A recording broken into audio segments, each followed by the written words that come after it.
Hello and thanks for tuning in. I am Ibrahim Ahmed. This is a special interview I conducted with the Executive Vice Chairman and Chief Executive Officer, Nigerian Communications Commission, NCC, Dr. Aminu Maida. As Chief Executive Officer, Dr. Aminu Maida plays a pivotal role in shaping Nigeria's telecommunications landscape, advancing connectivity, fostering innovation, and promoting a competitive and inclusive telecommunications industry. Dr. Maida's formidable career spans significant contributions to leading global organizations as British Telecom, Cisco Systems, and EE Limited. He was also a pioneering engineering team member at Ubiquisys Limited, a groundbreaking small cell technology startup acquired by Cisco Systems in 2013. Prior to his current appointment, Dr. Maida was the Executive Director of Technology and Operations at the Nigeria Interbank Settlement Systems PLC, NIPS. There, he spearheaded the modernization of Nigeria's central digital payments infrastructure. Aminu Maida holds a PhD in electrical-electronic engineering from the University of Bath, a master's degree in information systems engineering from Imperial College London, and a postgraduate diploma in entrepreneurship from the Cambridge Judge Business School. Thank you very much, Dr. Aminu Maida, Executive Vice Chairman, Nigerian Communications Commission. It is good to have you join us for this special but exclusive interview, which I understand is the first you are granting to any broadcast station. Thank you very much, Malam Ismail. It is indeed a pleasure to have you today at the Nigerian Communications Commission. And it is indeed true. This is my first interview with any broadcast station. Thank you very much. Congratulations on what you are doing in your team here in NCC. Now, from inception to date, how would you describe the achievements of NCC, given its role as the regulator of telecommunications industry, which enables other sectors of Nigerian economy? Okay, thank you. That's a very good place for us to start. I think I would say in the past 3 decades, especially since the return to democracy, the telecom sector, the story of the telecom sector is perhaps one of the most successful stories in recent times in terms of policy to law. His Excellency President Olusegun Obasanjo was very deliberate in ensuring that the right policies were crafted. That was the Telecoms Policy of 2000, which then resulted in the NCA Act, eventually, NCA Act 2003. And the policy was very clear. The policy was to create a competitive market that would connect all Nigerians. So if you recall, prior to that era, we were being served primarily by Nitel. So in total, I think we had just about 500,000 telephone lines in Nigeria. And I'm sure you're old enough to know the level of service we got then. But zero, not zero. Well, more than zero, let's give them some credit, because I think the environment and the laws and policies of the government at the time was what gave that result. So which was what necessitated a change in policy and eventually a change in law. So if you fast forward, I mean, within a decade, as a result of that policy, which led to the formation of, or which led to the NCA Act 2003, within a decade, we'd had almost 80 million telephone lines. And today we boast of over 100 million, about 170 million connected lines. So we are in a situation where majority of Nigerians now have access to a phone line. So I think that is a very, very remarkable story for the sector. Another area of also data. What's happening to data to date? I'm talking of when we started. I remember when I got my phone. Yes, I can make calls, but when people now taught me that you can send text, and then much later now you can browse on your phone and things like that. Maybe you want to expand also on the exponential growth we saw in that area. Oh, absolutely. And I think that this, for me, is one of the exciting things about our industry. Yesterday's technology, within a few days, becomes something that you can move to the museum. So you're right. We started with a very voice-centric industry. Then text messages came. Then the internet came on phones. That was in the 3G era, but we entered the broadband era over mobile connections with the 4 and 4G technology was introduced.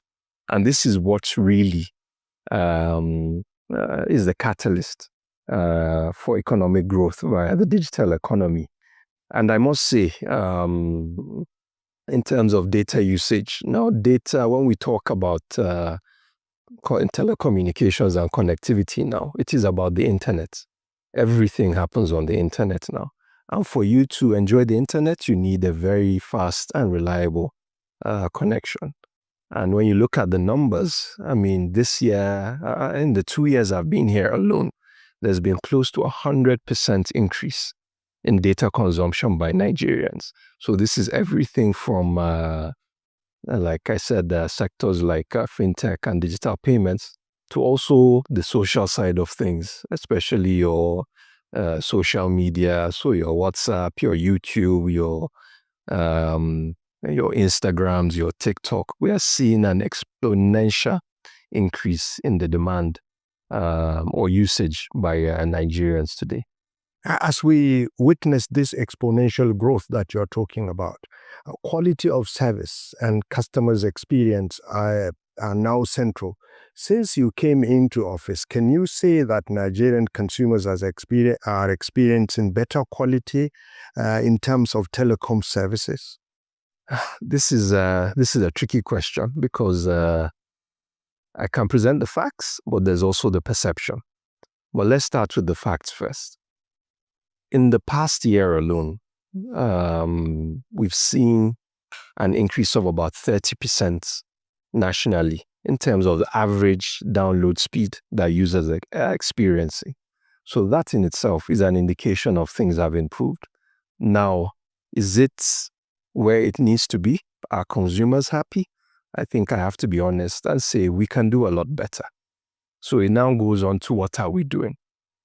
Now, if you recall earlier in this year, we had to approve the increase of tariffs by up to about 50%. Now, I know there was a lot of cries, a lot of concerns from the general public, and we made a promise that this increase would lead to improved services. Now, we're not there yet. I think it will take a little bit more time, but we're seeing that things are improving. Like I've mentioned to you, since January to date, the average speed nationally has actually increased by about 30%. Now, to get to where we need to be, it is very important that we remember that this industry, the liberalization that led to the services we had today, was based on creating a competitive market. It was based on the NCC being the referee as an economic regulator. And what does this mean in simple terms? In simple terms, it means that we have to create an enabling environment whereby we can attract investments. And you would agree with me, Mala Ismail, that any environment where you bring in 1 naira and you're not going to get more than 1 naira as revenue, then I think people will take their 1 naira. In fact, their $1 in this case elsewhere. And when you look at the statistics in terms of investment from about 2022 or 2021, I believe, to 2023, the investment figures across the industry, across the major players, was actually flat, meaning that there was no incremental investments coming, and the implication is they were probably just spending money to keep the lights on. They were not spending money to grow the networks by adding more sites, adding more capacity at existing sites, introducing innovative services. But what has happened since the increase in tariffs this year. We've seen close to $1 billion of investments now coming in. And this is verified because we went to China. We saw one or two of the major OEMs. And across the three major players, they all confirmed that orders had been placed. But one interesting fact, and I think this is one that I have to admit, even myself, I was blindsided by. There is actually an unserved demand that has been piling up. And we have seen this on a case-by-case when we've looked at certain telecommunication sites on a case-by-case basis. After the operator upgrades, within a week or 2 weeks, a site that was upgraded because it was congested, it goes back to congestion. And this is an indicating of changing user habits in this digital world. When you are provided with a quality connection, you just consume more. So I think it's there's a huge deficit, because in an industry where we held down tariffs for close to a decade, this was not actually encouraging investment. What it was actually doing was just telling people, protect your existing investments and don't grow it further.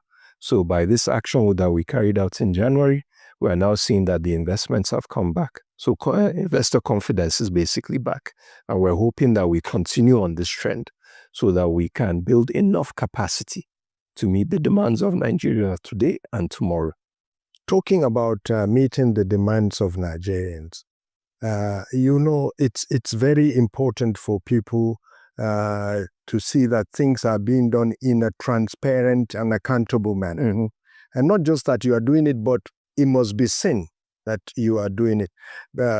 Now, what difference does transparency and accountability makes in your industry, especially in your commission? I think for me, transparency is actually my DNA.